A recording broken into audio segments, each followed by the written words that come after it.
The Varangian Collective's flagship emerged from hyperspace like a blade cutting through dark fabric, its crystalline surface refracting starlight in impossible patterns.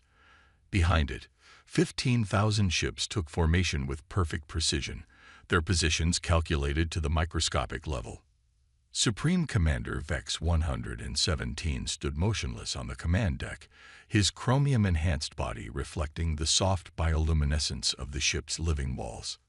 Analysis of the third planet complete, Supreme Commander, announced First Observer Lin 994, her voice carrying the harmonious resonance all Varangians shared. Primitive fusion reactors detected, rudimentary orbital habitats, no quantum shielding, no consciousness transfer technology, threat assessment, negligible. Vex 117 didn't respond immediately. Instead, he studied the blue-green world through enhanced visual feeds. Earth, such an unimaginative name for a planet. The collective had been observing this species for decades, watching their stumbling progress toward the stars. Humans, biological entities that still relied on organic reproduction and natural evolution. The very thought was almost offensive to his enhanced sensibilities. Their response to our arrival, he finally asked. They are mobilizing their defensive fleet, Supreme Commander, approximately 300 vessels. Largest is 1 kilometer in length. Primary armaments appear to be chemical propellants and crude nuclear devices. A ripple of amusement passed through the command deck's neural network. These humans still used explosives and kinetic weapons. They hadn't even mastered gravitational manipulation. Send the standard ultimatum, Vex 117 ordered. Give them 6 hours to surrender their world to the collective. Explain that resistance will result in their extinction. 12 light minutes away, Captain Sarah Chen sat in her command chair aboard the experimental vessel Hyperion, reading the alien transmission with an expression that might have been mistaken for boredom. The ship's bridge was dark, lit only by the soft glow of holographic displays and the distant stars visible through the reinforced viewport. They really went all out with the threats, didn't they? She remarked, swiping through the detailed descriptions of humanity's imminent destruction. Lieutenant Park, what's your assessment? The young tactical officer studied his displays intently. Their technology is interesting, Captain. Highly advanced in some areas, but there are significant blind spots. They're broadcasting their fleet positions on quantum bands they think we can't detect. Their formation is perfect, too perfect.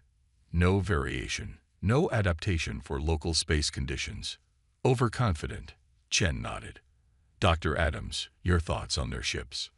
The Hyperion's chief scientist adjusted her glasses, a surprisingly analog gesture aboard humanity's most advanced vessel. Their crystal-based technology is fascinating. Highly efficient, but... She paused, double-checking her readings. But rigid. They've optimized everything to an absurd degree, but that optimization leaves no room for adaptation. Chen allowed herself a small smile. The Varangian Collective had spent millennia perfecting their technology, enhancing their bodies, and rising to dominate their section of the galaxy. They had achievements humanity could barely comprehend, but they had also stopped growing, stopped changing, stopped adapting. They had reached what they considered perfection, and that would be their downfall. Send our response, she ordered. In his command center, Vex 117 received the human transmission with mild curiosity. It was brief, text only, and written in simple galactic standard. Thank you for your interest in Earth. We respectfully decline your offer of surrender. You have 1 hour to leave our solar system. This is your only warning. The Supreme Commander actually laughed, a sound that hadn't been heard on the command deck in decades. They're either insane or suicidal. Begin the attack sequence. Target their largest military installations first. Show them the price of defiance. Supreme Commander, First Observer Lin 994's voice carried a note of confusion. We're detecting an energy signature. One of their ships is moving. Show me. The tactical display shifted, highlighting a single human vessel. It was small, barely 400 meters long, with a dark hull that seemed to drink in the light. As they watched, it began to accelerate. "Impossible," Lin 994 whispered. "It's exceeding our projected maximum capabilities for human technology by several orders of magnitude." Before Vex 117 could respond, the ship vanished. Not into hyperspace. There had been no jump signature. It had simply disappeared. "Find it," he commanded, but his words were cut short by a series of explosions that rippled through the rear of their formation.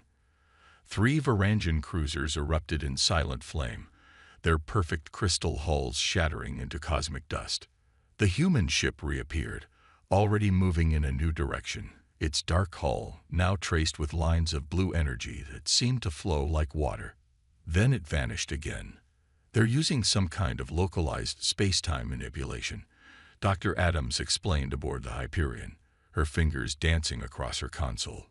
"The quantum slip drive is performing better than our simulations predicted. Each jump is teaching the system new tricks." Captain Chen nodded, watching through the Hyperion's sensors as confusion spread through the alien fleet. Their perfect formation was beginning to break down as ships maneuvered to protect themselves from an enemy they couldn't track or predict. "Humanity's greatest strength isn't our technology," Chen said quietly, almost to herself. "It's our ability to adapt, to change, to turn our enemy's strength against them." "Lieutenant Park, prepare for attack pattern Delta. Let's show these perfect beings what evolution's children can do." The Hyperion disappeared again, and the real battle for Earth's future began. In his command center, Supreme Commander Vex 117 felt something he hadn't experienced in centuries. Doubt. Perhaps he realized too late. Perfection wasn't about achieving an ideal form. Perhaps it was about never stopping the journey toward something better. The lesson would cost his fleet dearly. The Varangian fleet's perfect formation had devolved into chaos within minutes. Supreme Commander Vex 117 watched with growing horror as the single human vessel continued its impossible dance through their defenses, appearing and disappearing like a phantom, each strike precisely calculated for maximum damage. 37 ships lost. First Observer Lin 994 reported, her harmonious voice now carrying an edge of static. "The Varangian equivalent of fear. We cannot predict its emergence points. Our targeting systems cannot lock onto its energy signature. It's as if the ship is learning." "All ships, execute protocol symmetry," Vex 117 commanded. The remaining vessels of his fleet began to move in complex geometric patterns, creating overlapping fields of fire that should, theoretically, leave no safe space for the human vessel to emerge.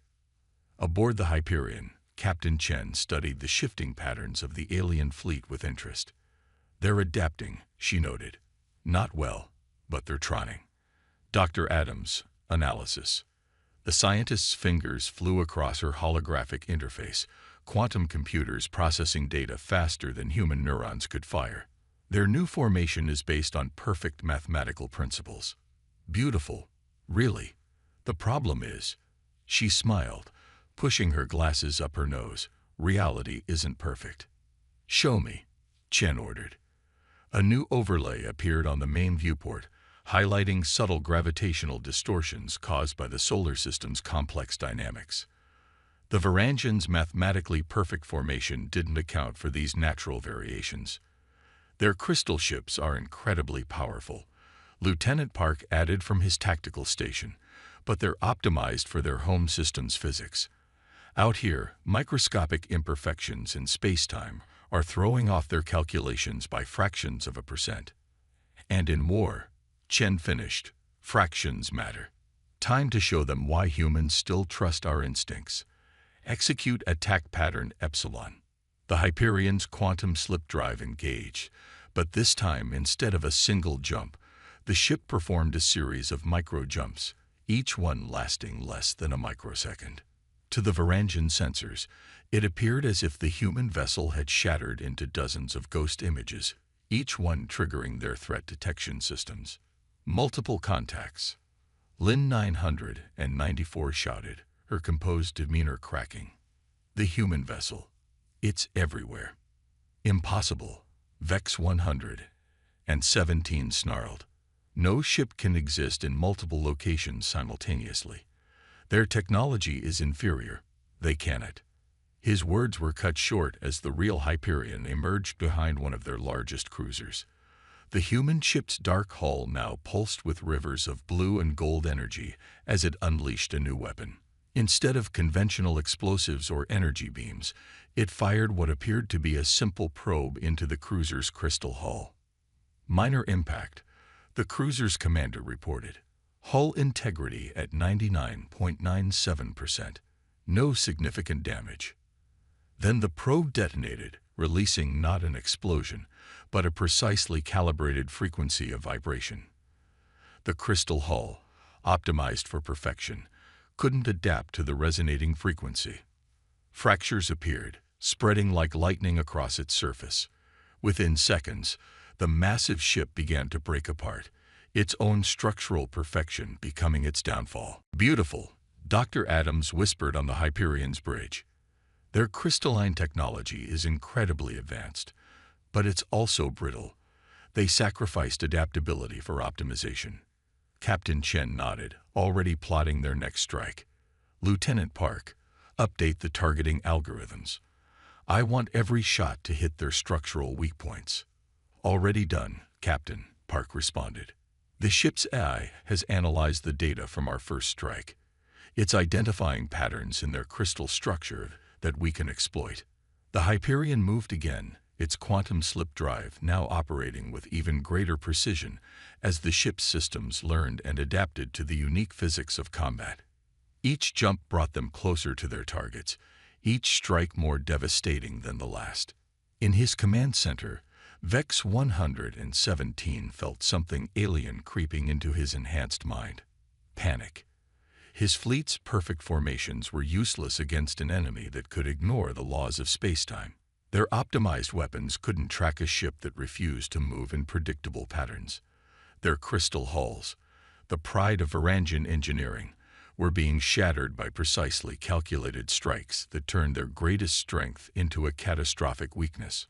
Supreme Commander, Lin 994's voice had lost all trace of its former harmony. We're detecting power fluctuations in the human vessel. Their energy emissions are evolving, changing, growing stronger. Vex 117 stared at the tactical display, watching as the dark human ship danced through his fleet, a predator among prey. The collective had spent millennia pursuing perfection, enhancing their bodies and ships until they reached what they believed to be the pinnacle of evolution.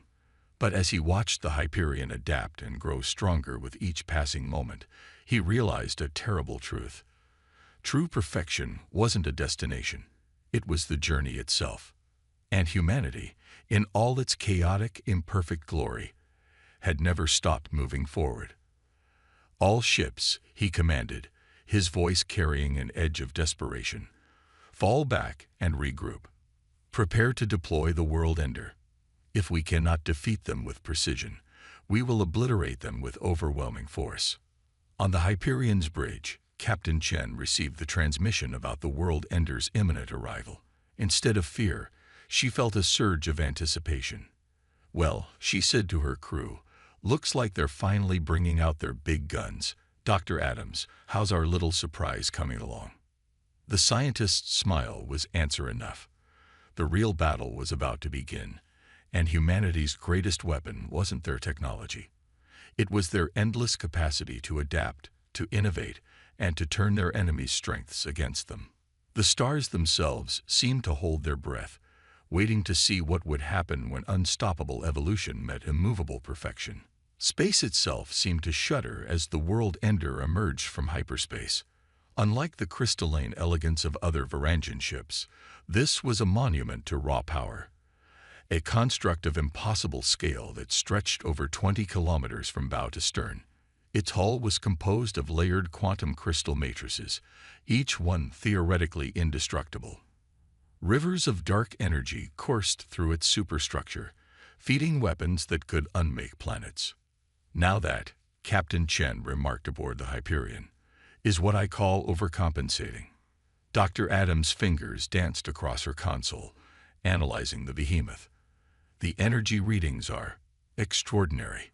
They've somehow managed to harness controlled quantum singularities. Multiple ones. The computational power alone must be. Doctor, Chen interrupted gently. Can we beat it? Adams adjusted her glasses, a gleam in her eyes. Oh, absolutely. They just made our job much easier. On the World Ender's command deck, Supreme Commander Vex 117 felt his confidence returning. The ship was the collective's masterpiece, the culmination of 10,000 years of technological evolution. Its quantum shields had never been breached. Its weapons had never failed to destroy their target. Target the human vessel, he commanded. Full power to all systems. The World Ender's weapons began to charge, dark energy condensing into points of absolute darkness along its hull. Each weapon drew power from its own quantum singularity, channeled through crystals grown in zero gravity over centuries. Supreme Commander, First Observer Lin 994 called out, "The human vessel is moving toward the asteroid field." Indeed, the Hyperion had turned away from the confrontation, accelerating toward a dense field of tumbling rocks and ice at the system's edge. Its dark hull was barely visible against the void, trailing streams of blue energy as its quantum slip drive engaged. "They're running," Vex 117 declared with satisfaction. "Pursue and destroy. Show them the price of defying the collective." The World Ender began to move, its massive form accelerating with impossible grace for something its size. But as they entered the asteroid field, something changed. The Hyperion wasn't fleeing. It was hunting. Their ship, Lieutenant Park observed on the Hyperion's bridge. "It's too perfect." Chen nodded. "Exactly. All that power, all that technology, optimized for absolutes. But out here," she gestured to the chaotic dance of asteroids around them. "Out here," Dr. Adams finished, "perfection is a weakness. Captain, the quantum resonance program is ready." The Hyperion dove deeper into the asteroid field, its smaller size and adaptive systems allowing it to weave between the tumbling rocks with fluid grace. The World Ender followed, its massive form forcing it to vaporize asteroids in its path rather than evade them. "They're using 10 quantum singularities to power their systems," Adams explained, excitement clear in her voice. "Each one perfectly balanced, perfectly controlled. But quantum mechanics isn't about perfection. It's about probability and chaos. And we're about to add some chaos to their equations." The Hyperion vanished, reappearing seconds later directly above the World Ender. But instead of attacking, it launched what appeared to be simple probes, dozens of them, each one targeting a different point on the massive ship's hull. "Pathetic," Vex 117 sneered. "Their primitive weapons cannot penetrate our quantum shields." The probes struck the shields and detonated, but instead of explosions, they released precisely calibrated quantum pulses, each one engineered to resonate with the singularities powering the World Ender. The pulses were weak, far too weak to damage the mighty vessel, but they didn't need to cause damage. They just needed to introduce uncertainty into systems built on perfect certainty. The first singularity fluctuated by less than a picometer, but in quantum mechanics, even the smallest deviation can cascade. The fluctuation spread to the second singularity, then the third, each one amplifying the chaos. "Power fluctuations in all systems," Lin 994 reported, genuine fear in her voice. "The singularities they're destabilizing each other." "Impossible," Vex 117 roared. "Our calculations were perfect. Our containment systems err. The problem," Chen's voice cut through their communications, "is that you pursued perfection at the cost of adaptability. You built systems that only work under ideal conditions, but the universe isn't ideal. It's messy, chaotic, and humanity. We thrive in chaos. The world-ender systems began to fail as its power sources fell into disarray. Quantum shields flickered and died. Weapon ports went dark. The mighty vessel, pride of the collective, was being undone not by brute force, but by precisely engineered imperfection. All hands, Vex 117 commanded, abandon ship. The singularities are going critical. The Hyperion was already moving, its quantum slip drive carrying it clear of the blast radius as the world-ender's containment systems failed completely. The massive ship didn't explode. It imploded, its perfect structure collapsing in on itself as 10 quantum singularities merged into one, briefly creating a new star in the asteroid field before winking out of existence. On the Hyperion's bridge, Dr. Adams watched the sensors with satisfaction. The largest, most powerful ship ever built, and we defeated it by introducing a tiny bit of uncertainty into its perfect systems. There's probably a metaphor there. More than one. Chen agreed. Lieutenant Park, status of the remaining collective fleet. They're retreating, Captain. All ships jumping to hyperspace. Chen leaned back in her command chair, allowing herself a small smile. Send a message to Earth Command. Tell them the threat has been neutralized. And add a note. We're going to need more quantum resonance probes. Something tells me this isn't the last we'll see of the collective. The stars continued their eternal dance, indifferent to the battle that had just taken place. But something fundamental had changed in this corner of the galaxy. The Varangian collective had learned a harsh lesson about the true nature of perfection, and humanity had proven that adaptability and innovation would always triumph over rigid optimization. The Hyperion turned toward home, its systems already incorporating new data from the battle, growing, changing, evolving, just like its creators. The Hyperion drifted through the debris field that had once been the collective's mighty world-ender, its sensors drinking in data from the quantum aftermath. Inside the ship's main laboratory, Dr. Adams stood before a holographic display that showed the vessel's neural network, a living map of constantly evolving pathways and connections. "It's beautiful," she said softly, watching as new neural patterns formed and reformed.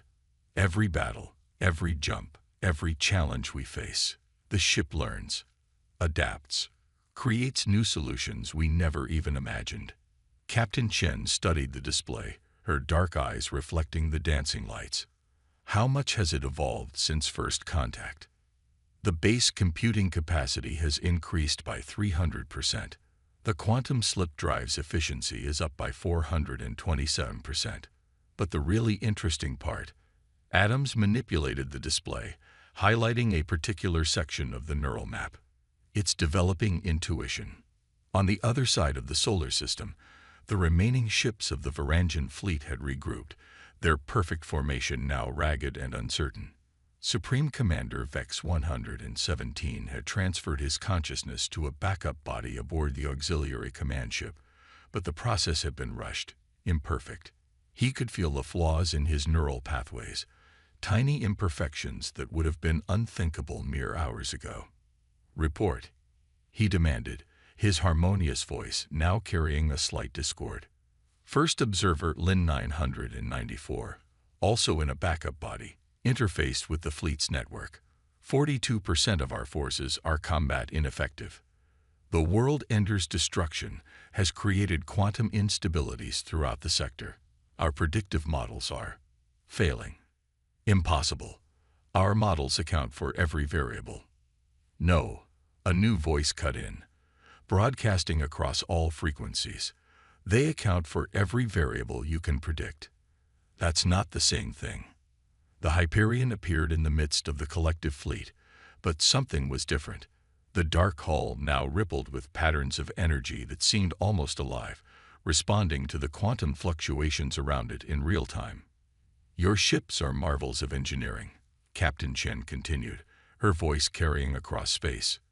"Your technology is centuries ahead of ours in many ways, but you've forgotten the most fundamental law of the universe. Evolution never stops." In the Hyperion's lab, Dr. Adams pulled up a new display, showing the ship's quantum resonance readings.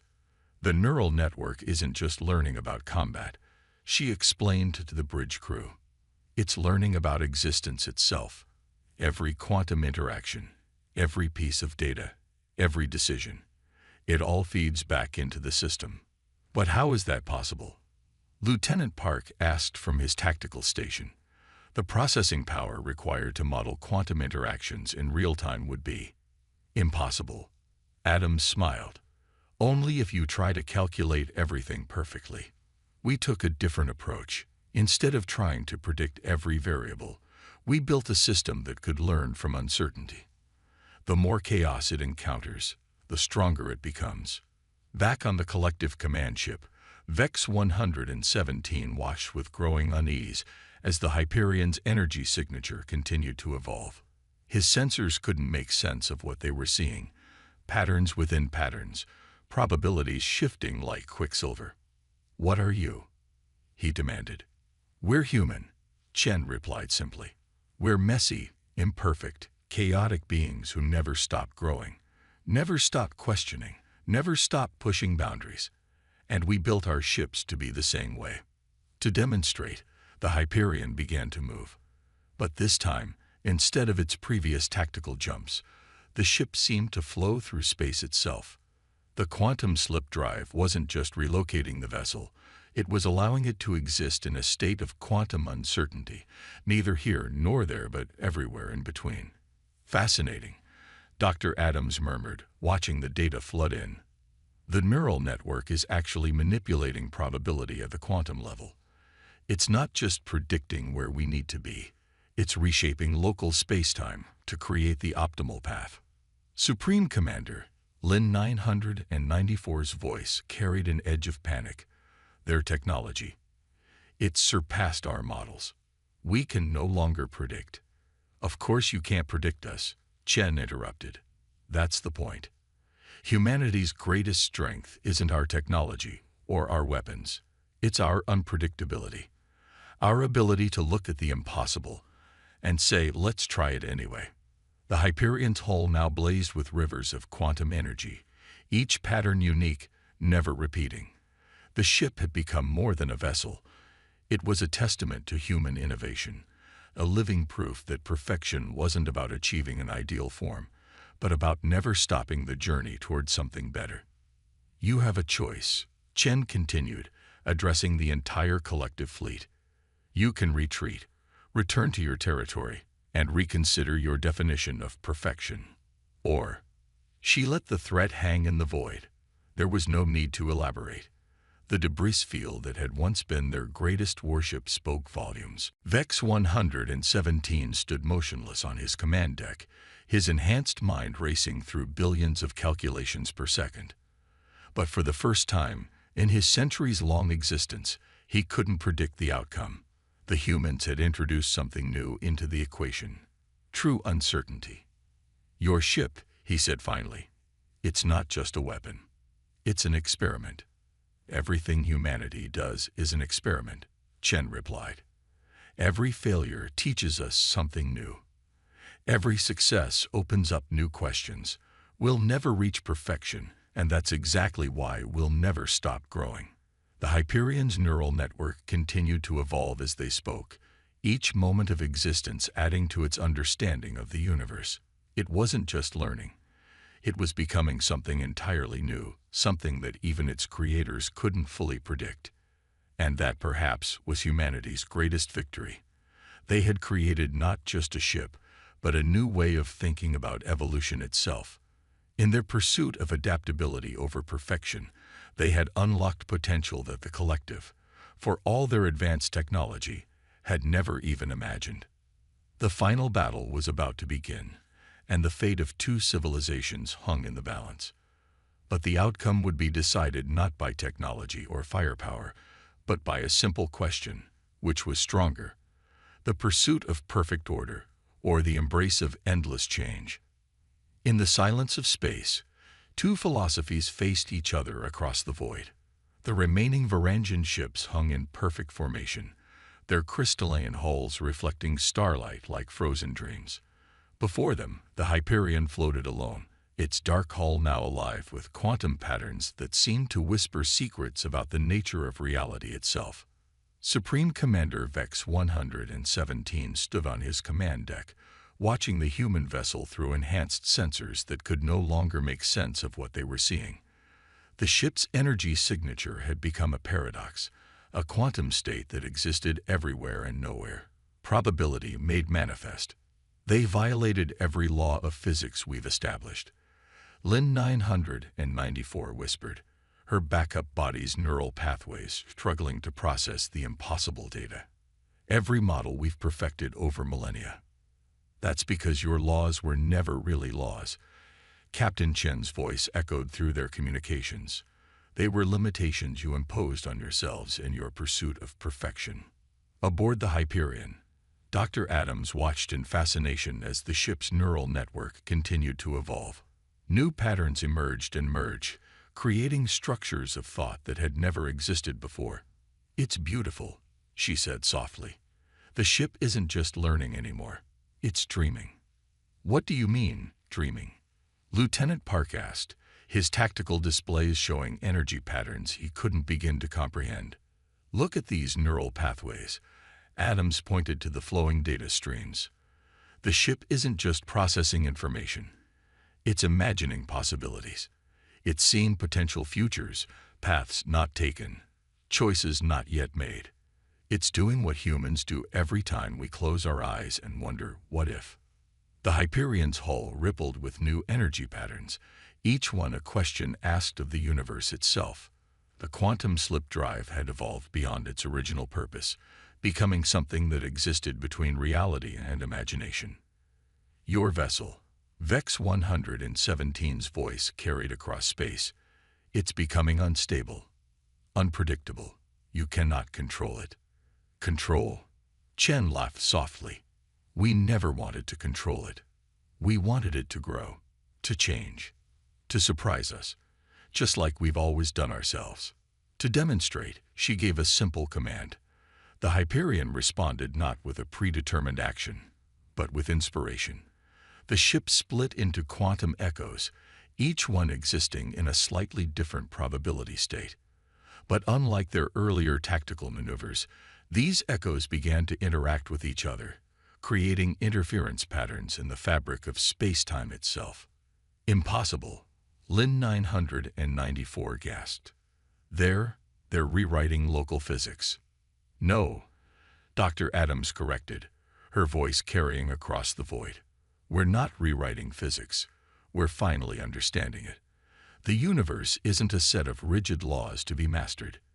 It's a sea of possibilities waiting to be explored." The Hyperion's quantum echoes danced through space, each one demonstrating a different potential future. In one, the ship's weapons could unmake matter. In another, its shields could bend light itself. But these weren't weapons of destruction. They were expressions of pure creativity, evolution given form and purpose. "This is what you never understood about humanity," Chen continued, her voice firm but not unkind. "We're not trying to reach perfection. We're not trying to master the universe. We're trying to dance with it." Vex 117 watched as the human ship's manifestations performed their impossible ballet around his fleet. Each movement revealed new possibilities, new ways of thinking about space, time, and existence itself.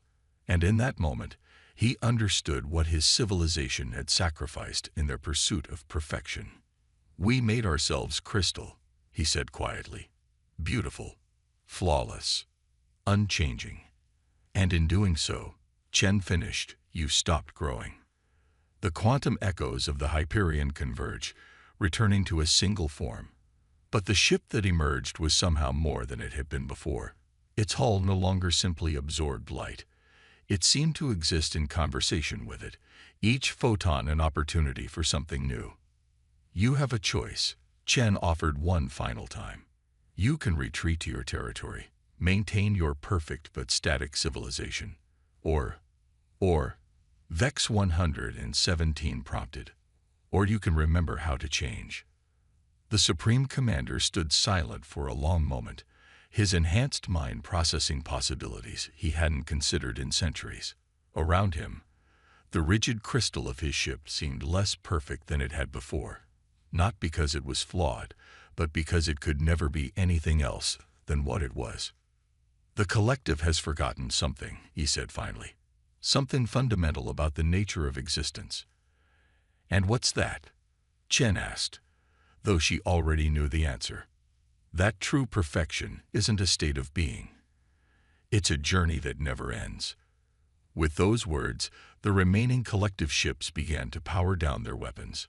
Not in surrender, but in recognition of a profound truth. They had encountered something greater than perfect technology.